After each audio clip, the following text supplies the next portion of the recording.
So unemployed youth should join the military instead of sitting at home. And now this comes from the UK Veterans Minister, which also comes after the Minister for DWP.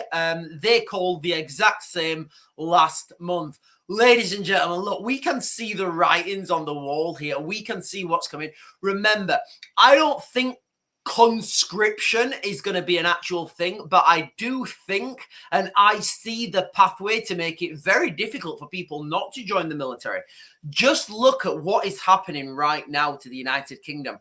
You only need to go and walk down the high street to see the businesses closing. Speak to people anecdotally, and they'll tell you companies are struggling with the new taxes that have been burdened on private companies. People are having to let staff go. People are not re-employing. So what you're getting now is more people searching for less jobs at this critical time in, I guess, human evolution, where it is looking more and more likely every day that we are heading towards a global conflict on an industrial scale. Ladies and gentlemen, I've been talking about this for such a long time.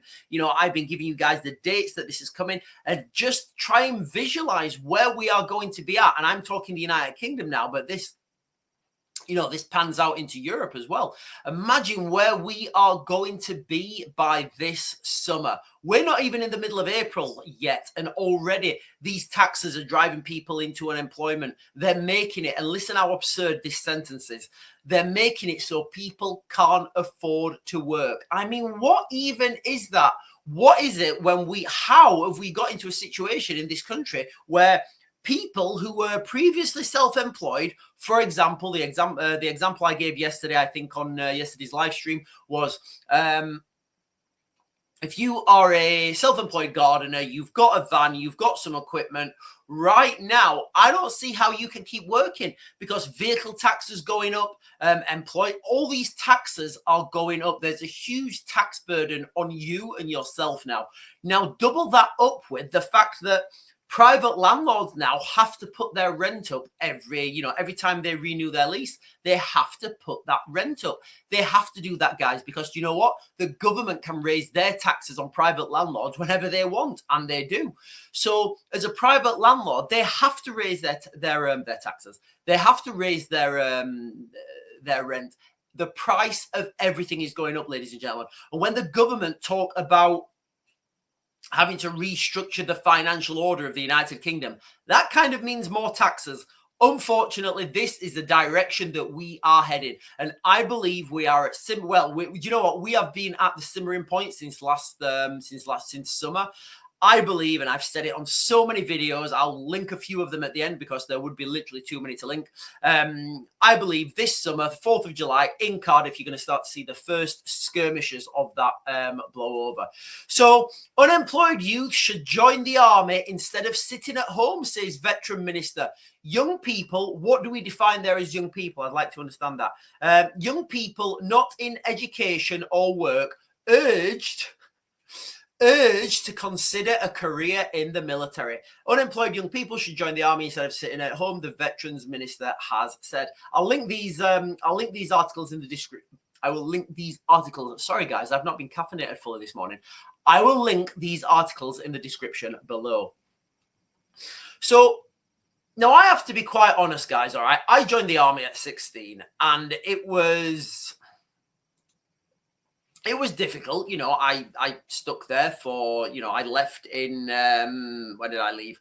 I left after, I think 12 years, or like a month short of 12 years. Now, I then went and got a job working for the British Embassy in Iraq, and then I worked for the British Embassy in Ukraine. Now, for me, joining the military was the right option for me, but I totally understand it's not the right option for everyone.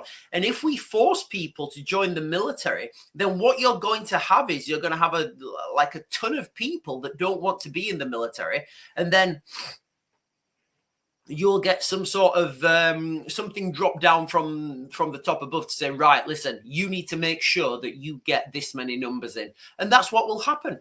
You will have people in the military who are not meeting the standards, who are then just forced in, like shoehorned in to make the numbers up. And I've said that this is coming for a while, not least because one of my friend's sons is going through military training. Now, when I started my military career in '99, I joined the parachute regiment training, depot, I think it's called, in ATR Litchfield, Army Training Regiment Litchfield. Now, that regiment was, it was a company, actually. That company was full of, every recruit wanted to join the parachute regiment, and every instructor was parachute regiment. So you had that continuity, because if you got to your battalion and you was garbage, then somebody would say to you, right, who was your instructors when you did your training? And then those guys would get it in the neck. And it wasn't, for the instructors, it was, for the instructors, their first couple of, I'd say the first month or 2 months, all they're trying to do is get rid of people, literally trying to get rid of us, making it as hard and as difficult as possible. And that kind of mentality, and it, and I mean, for example, our platoon started with, I think, 96 people wanted to join, turned up on day one. Leaving, I think there was 26 out of that initial 90 odd. Now, that gets you a very high level of enthusiasm. That gets you a very high level of motivation. Now, what the military have done now, as I understand it, and please, if you've got inside information on this, which I don't, please let me know. But as I understand it from my son, who's now, sorry, not my son, my friend's son, who is going through, he may have finished now, but he was going through training. What he says happens now is everybody goes to do the same training, and you could get any instructor, and then you get cherry picked and go to your separate units.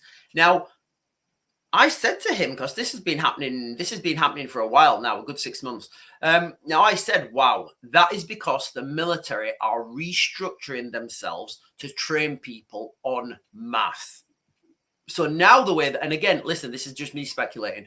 And again, so the way I'm looking at that is the military can now take, for example, like 96 people wanted to join the parachute regiment when I first joined. If those 96 people wanted to join the parachute regiment and they failed, they would just be sent home. They wouldn't get a chance to go to another unit. So what I'm assuming happens now is those 96 people join the military, and all 96 of those people are given some sort of role in the military. Now, whatever role that is, you guys can use your imagination, but there are a lot of different positions in the military now, that and that is happening. So I believe that the military have already restructured themselves to take on people en masse.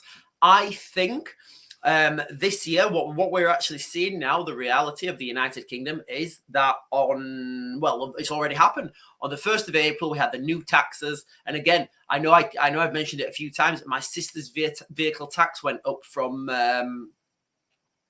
I think it was like 600 and something pound, but it's gone up to £1,360. It's more than doubled, basically. It's unbelievable.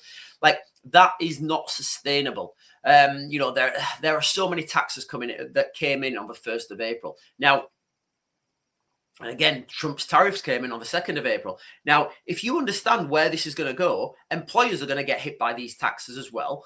At the end of April, they're going to be like, right, okay, if it's not happening already, at the end of April, they're going to look at their books and say, right, well, we're going to literally have to let people go. We're going to have to restructure. We're going to have to do X, Y, and Z, and this is going to lead to unemployment. I mean, just look at the fact that the government are looking at axing 10,000 civil servant jobs. Where are those guys going to go? Like, literally, where are those 10,000 people going to go? Remember, they're not. Once you axe a job, that doesn't open the door for someone else. That job is gone. It's finished. It's not coming back. And they're calling it efficiency, which I guess it is. But where do those people go? So now you're going to have 10,000 ex-civil servants on the jobs market, and they're going to be competing now for jobs that everybody else is competing for. So you're going to have more people now competing for less jobs. And that's never that is never a recipe for anything good. So imagine the situation now. By the end of April, companies are going to understand that they can't keep employing people. April, they're gonna say, right, look, listen, ladies and gentlemen, I'm really sorry, but these taxes have destroyed us. We're gonna have to let you guys go. Those people are gonna get their April salary. April salary, that's going to take people to the end of May. To the end of May, people, and again, people are fickle, especially people who've worked at a company for, I don't know, 5, 10, 15 years. They get used to that salary coming in and they spend their money every week at their, desired locations.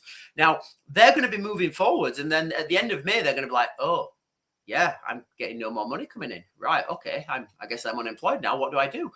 And that is when it's going to set in. So the end of May, the beginning of May to the end of May, that's when people are going to be on April's money. And then we're starting to June, July, ladies and gentlemen, that is when this is going to set in. And you can imagine now the things that are going to happen before then, meanwhile, and everything that's going to erupt in the United Kingdom. It does seem like something crazy happens every day, and we are absolutely not living in wild times. Now, one of the things I brought out to everybody's attention when we talk about the summer of carnage coming, and I guess this girl, what's her name, Lucy. The girl Lucy Connolly, who was jailed for I think she was jailed for like 2 years or something for a Facebook post. It's come out in the news recently that she's been denied to see temporary rights to see her daughter and sick husband. Now, whether you agree with that or not, I personally don't think you should be sent to jail for Facebook posts, but if that's the case, then fair enough. If that's the law, then absolutely fine. If that's the law, absolutely fine. If I don't want to be in this country and I don't want to live under those laws, I'm more than welcome to leave. Absolutely fine. But you see the juxtaposition here. We've got the two brothers. Who, I'll put these links in the description. Let me just read the headline from Sky News. Now, this headline's from February. Brothers deny assaulting police officers at Manchester Airport. In fact, let me share this with you actually real quick.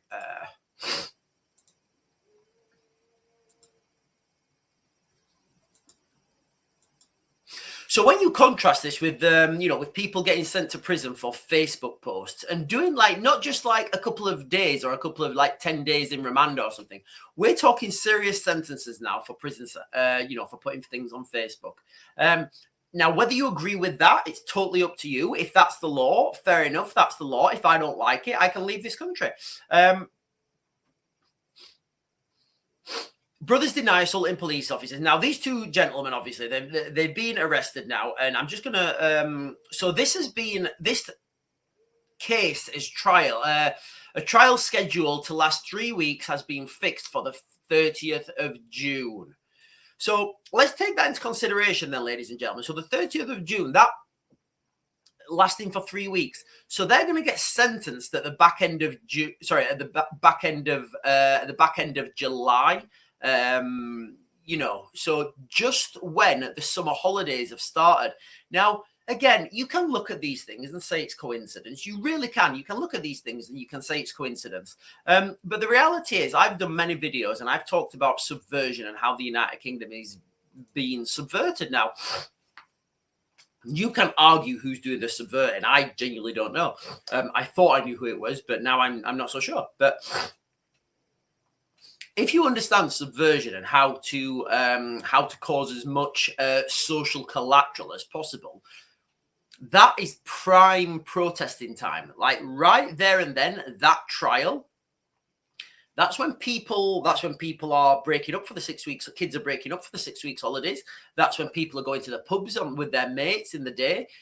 That is just coming on to British summertime. So you can imagine everything that's going to lead up to that. You can imagine everything that's going to lead up to that point. People have not forgotten that people are getting sent to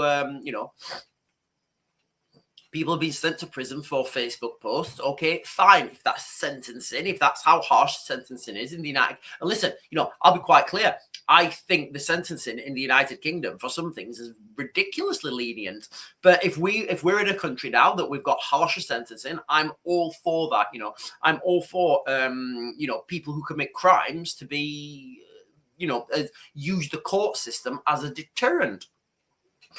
But what could happen, and I'm not saying it's going to happen, but what could happen with these two gentlemen?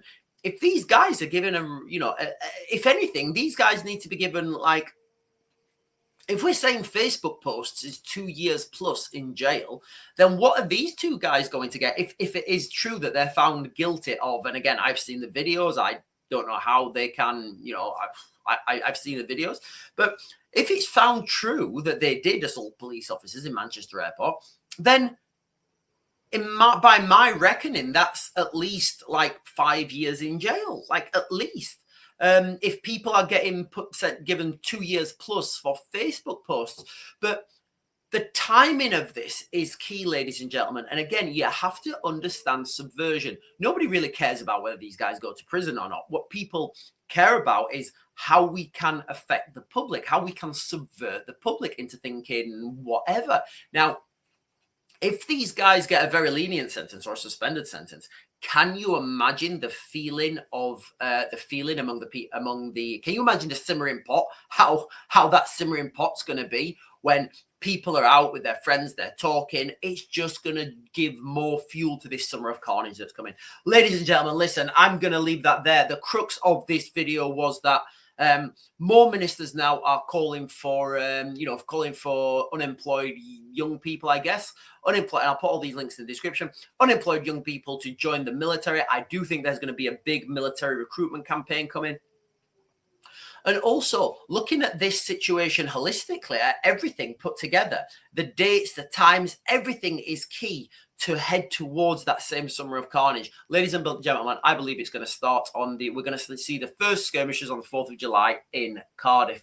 Anyway, guys, I'm going to max the grid and I'll get you guys another video later.